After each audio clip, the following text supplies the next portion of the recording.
Ya, sementara itu pemirsa uji coba Car Free Day pada Minggu pagi yang mengakibatkan kemacetan di Jembatan Musi 6 diminta Gubernur Sumsel Herman Deru agar pemerintah Kota Palembang melakukan penataan lalu lintas sebelum Car Free Day diluncurkan secara resmi.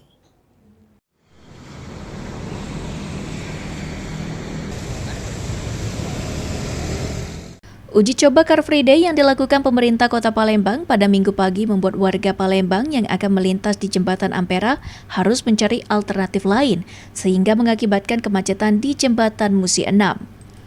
Menanggapi hal tersebut, Gubernur Sumsel Herman Deru meminta kepada pemerintah Kota Palembang bekerja sama dengan pemerintah provinsi dan pihak kepolisian melakukan penataan lalu lintas sebelum Car Free Day dan Car Free Night secara resmi diluncurkan, agar masyarakat yang menuju Car Free Day menjadi nyaman, sementara masyarakat yang akan beraktivitas tidak menjadi terganggu.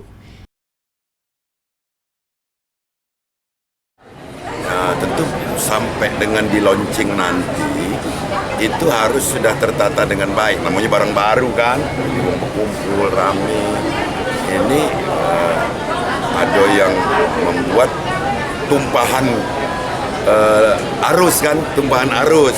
Nah ini aku akan sebelum diresmikan di launching, grand launchingnya, tentu aku harapkan pemerintah kota juga pemerintah Provinsi Sumatera Selatan dalam hal ini Dishub bekerja sama dengan kepolisian lalu lintas untuk menata agar tidak terjadi kemacetan.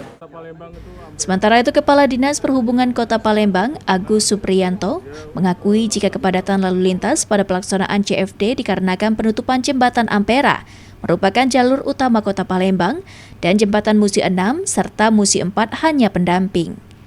Selain itu, pada pelaksanaan CFD memang kurang personil yang bertugas. Pada uji coba selanjutnya akan dilakukan penambahan personil, pengatur lalu lintas, dan melihat seberapa efektif hal tersebut.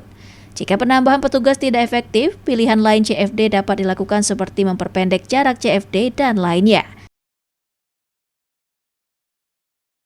Palembang itu Ampera, ya itu maksud kami itu, karena dia lalu lintas utama. Nah, sebelahnya musim 4, musim 6 ini kan pendamping. Apakah yang pendampingnya itu mampu? Ya makanya kita tes di sini. Artinya yang kedua ini baru jadi tolak ukur ya Pak? Ya nanti dengan adanya petugas, apakah nanti petugas mampu, nanti akan kita koordinasikan dengan Dirlantas, Satlantas. Yang jelas nanti akan kita lakukan rapat evaluasi, ya, dan nanti kedepannya untuk dicoba sekali lagi. Eki Saputra, Sandi Pratama, PAL TV.